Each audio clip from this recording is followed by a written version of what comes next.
नमस्कार. मराठी बिग बॉसच्या 5व्या सीझनची सांगता झाली आहे. सूरज चव्हाण विजयी ठरल्याने अभिजित सावंत, डिप्पी आणि अंकिता वालावलकरची फॅन मंडळी काहीशी नाराज झालेली दिसली.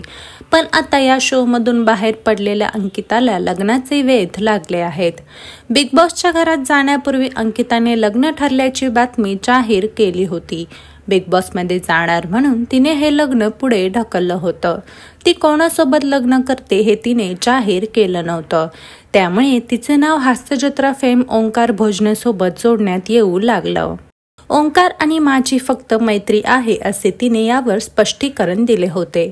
तेव्हा या चर्चेला पूर्णविराम मिळाला होता. पण आता आणखी एका कलाकारासोबत अंकिताचं नाव जोडलं जात आहे.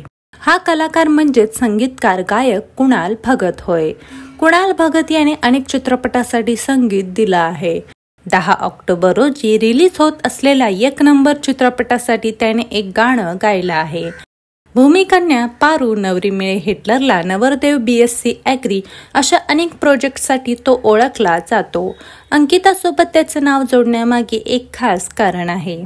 काही दिवसांपूर्वी कुणालने अंकिताला घेऊन आनंदवारी ही कॅलिग्राफी बनवली होती. अंकिताला कुणालच्या या प्रोजेक्टमध्ये झळकण्याची संधी मिळाली. कुणाल देखील कोकणचाच आहे. त्यामुळे या दोघांचं लग्न होणार या चर्चेला आता उधाण आलं आहे. दरम्यान अंकिता ही लवकरच आपल्या होणाऱ्या नवऱ्याचा उलगडा करेल अशी चाहत्यांना आशा आहे.